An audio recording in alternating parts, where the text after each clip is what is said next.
C'est une bataille que nous avons engagée, que nous sommes en train de gagner pas après pas, mois après mois. La tendance actuelle, c'est oui, une tendance à l'inversion de la courbe du chômage. Mais je le répète, à un moment donné, les images sont des images. Et il faut dire les choses simplement.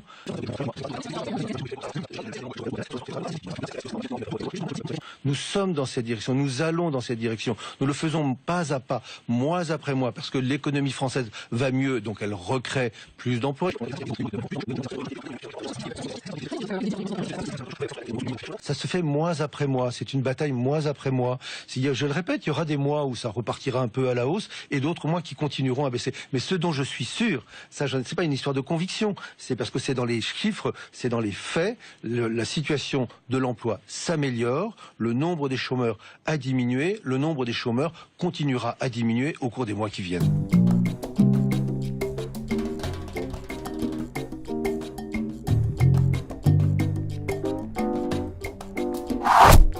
Bonjour à tous et bienvenue dans ce deuxième numéro de la météo des plans sociaux. Bon, vous l'avez entendu, Michel Sapin nous a ressorti son numéro de clarinette le 23 décembre 2013 sur le plateau de BFM TV. La bataille de l'emploi sera gagnée mi-2014. Bon, on a vu dans le premier numéro qu'on commençait à être loin de cet objectif tant les plans tombent et cette deuxième édition de la météo ne va pas déroger à cette règle. Je tiens d'ailleurs à remercier tous ceux qui m'ont encouragé et qui m'ont fourni de nombreuses informations. Là, je peux vous dire que je croule sous les données.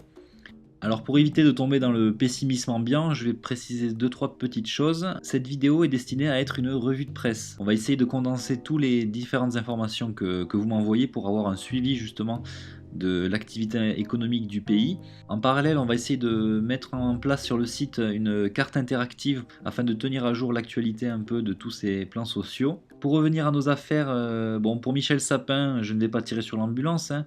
Lui, tout comme le gouvernement auquel il appartient, mais également l'opposition, ces gens-là ne représentent qu'eux-mêmes, ils ne sont que au fond des marionnettes cachant les réels décideurs qui sont le plus souvent basés à Bruxelles. Car si on voulait un peu se pencher sur des solutions permettant peut-être de redresser un peu notre économie, on pourrait s'intéresser à ce que disent de nombreux prix Nobel, de nombreux économistes par rapport à l'euro. Et donc je mettrai en introduction dorénavant dans chaque météo des commentaires d'économistes ou personnalités influentes qui sont eurocritiques. Et pour commencer dans ces citations, nous allons mettre le projecteur sur les déclarations de Jacques Sapir. Jacques Sapir qui dans un article du 13 novembre 2013 déclarait, je cite, « La dissolution de la zone euro, le retour à notre souveraineté monétaire et une dépréciation forte de notre monnaie étaient nécessaires depuis plusieurs années. Les lecteurs qui me suivent savent que je l'envisage publiquement depuis 2006. Elle est désormais absolument impérative pour la survie de l'économie française à court terme. Les risques de déchirure de notre tissu productif d'ici à 3 ans sont devenus tels qu'il nous faut agir ou périr. Plus nous attendrons et plus le coût d'une politique de retour à la croissance et à l'emploi sera élevé, plus les phénomènes de dissociation de notre tissu social en raison de la montée du chômage seront graves. » Voilà donc pour un peu contrebalancer Sapin, on a du Sapir, donc Sapir. Maintenant il faudrait que vous fassiez un réflexe pavlovien dès que vous entendez Michel Sapin parler à la télévision.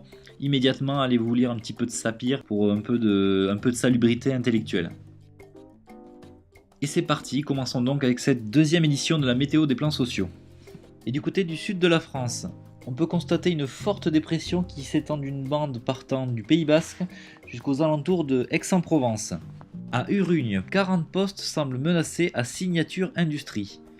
En effet, le fabricant de panneaux solaires compte supprimer 40 emplois dans les fonctions administratives. Des nuages également prévus du côté de Guénérargues dans le Gard, où on apprend le licenciement à la bambouseraie de 6 employés.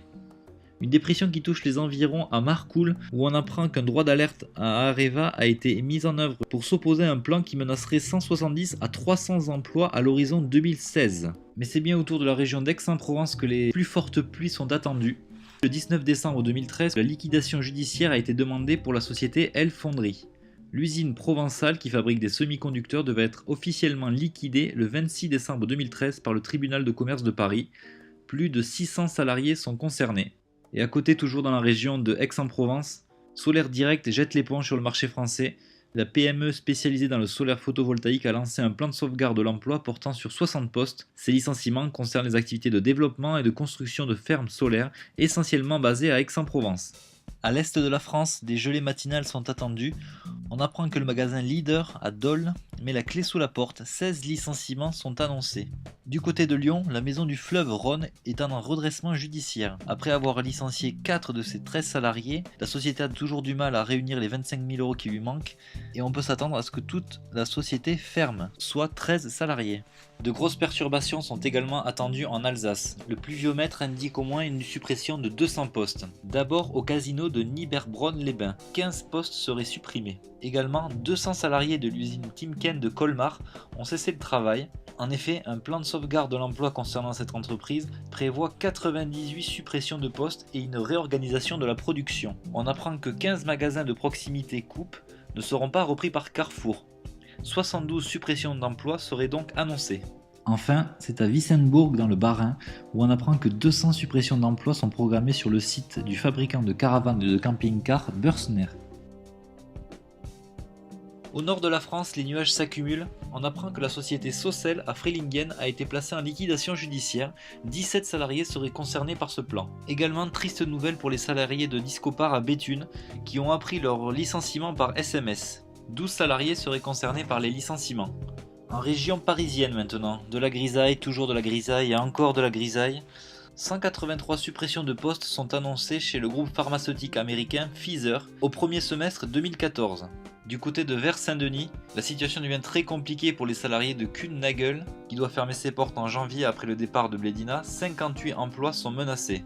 Enfin, à 20 minutes, un plan de sauvegarde de l'emploi va supprimer 13 postes à Paris et en région et entraîner la fermeture du service photo. Du côté de la Bretagne maintenant, le célèbre Crachin breton a de beaux jours devant lui. On apprend qu'à l'usine Lear, sous-traitant automobile, 44 salariés attendent leur lettre de licenciement. Du côté de Pont-de-Buis, l'entreprise de transport Transeo a été liquidée. 52 salariés ont été licenciés. Enfin, on apprend que le groupe avicole Amis Soquet, basé à Lanrelas dans le Côte-d'Armor, a été mis en liquidation judiciaire le 29 octobre. 46 licenciements sont annoncés. Quelques précipitations sont attendues dans le Poitou-Charentes. On apprend que l'entreprise Geneviève Laitue a été placée en redressement judiciaire. La procédure ne concernerait que la société mère qui emploie 25 personnes. Selon la direction, les 73 points de vente, dont une cinquantaine dans l'Hexagone et une vingtaine à l'étranger, ne seraient pas eux impactés par la procédure. À Périgueux, nous apprenons également que les cheminots ont dénoncé une suppression de postes au guichet de la gare. Du côté de la Normandie maintenant, un fort vent du Nord arrive sur la zone. On apprend que 21 salariés de GDE à Rocancourt vont bientôt être licenciés. Du côté d'Avranches également, la société Piral vient de procéder à un dégraissage de ses effectifs. 42 salariés ont été mis sur le carreau à la demande de l'administrateur judiciaire. Dans la région du centre et dans la région de Pays de Loire, là c'est véritablement un mur de pluie qui va s'abattre sur les deux régions. Alors on y va. 59 licenciements chez Adeno à Trélazé. 9 licenciements à Grande-Vallée en Indre-et-Loire. 41 licenciements à Bonchamp chez Le Dauphin. Une dizaine de cadres licenciés chez l'entreprise Sigma en Indre. Et enfin 18 salariés licenciés chez MBM à Voivre-les-Le-Mans. Donc là vous l'aurez compris, un fort vent contraire, restez couverts. Et pour finir de façon plus générale, une véritable tempête va s'abattre sur toute la France. Alors là, ça va être open bar, hein. Vous pouvez prévoir sac de sable, contreplaqué pour les vitres, ça va secouer sec. Alors on y va. L'association Aide de lutte contre le sida va supprimer 65 postes dans les fonctions support, privilégiant ses actions sur le terrain. TUI France, le voyagiste, a entériné un plan de départ de 306 postes. De nombreuses grèves sont annoncées dans les centres de tri du courrier de la Poste. En effet, les syndicats protestent contre la fermeture prévue d'une douzaine de centres. En 2014, la SNCF prévoit la suppression de 1432 postes. Le groupe LCL annonce une réduction de ses effectifs pour faire face à la baisse de fréquentation de ses agences bancaires. Donc là, il faut rejoindre cette information avec celle que nous annoncions à la dernière édition de CASA, la caisse d'épargne qui fermait également de nombreuses agences. Donc on voit bien qu'on avance vers la dématérialisation bancaire. On se demande comment vont faire nos petits vieux, ils ont intérêt à se mettre à l'iPad et à ce genre de choses. Enfin, dans l'aéronautique et le spatial, Astrium, la filiale de ADS, supprimera 1070 postes en France d'ici à 2017. Les unités de Saint-Médard-en-Jalles et de Toulouse seront principalement touchées, même si nous n'avons pas encore d'informations précises sur ces licenciements. Et toujours dans l'aéronautique, Airbus va supprimer plusieurs milliers d'emplois chez les sous-traitants. Si les effectifs d'Airbus à proprement parler seront épargnés, la fin des nouveaux programmes du groupe d'aéronautique va entraîner des réductions d'effectifs drastiques chez ses sous-traitants d'ici à 2016. Même si les chiffres diffèrent selon les interlocuteurs, Luc Marta, délégué régional du Syntec numérique en Midi-Pyrénées, annonce que 4000 à 7000 postes seront supprimés dans les prochaines années et l'impact se fera sentir dès 2014. Et bien voilà, ça en est terminé pour cette deuxième édition de la météo des plans sociaux. Bon, encore une fois, je tiens à vous remercier pour toutes les infos que vous avez pu m'apporter. Ça m'a vraiment beaucoup aidé pour collecter toutes ces données. Je vous remercie à toutes et à tous et je vous dis à l'année prochaine. À bientôt.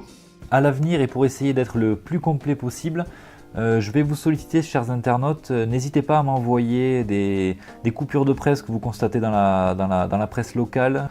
Vous pouvez m'envoyer toutes ces informations sur mon adresse internet maurice@agenceinfolibre.fr, sur mon Facebook Maurice-Agence Info Libre et également sur Twitter AIL Maurice.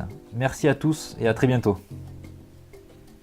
Si vous voulez aider Agence Info Libre à se développer, merci à vous de précommander notre calendrier 2014. Je pense que vous ne serez pas déçus. Merci à vous. Ciao.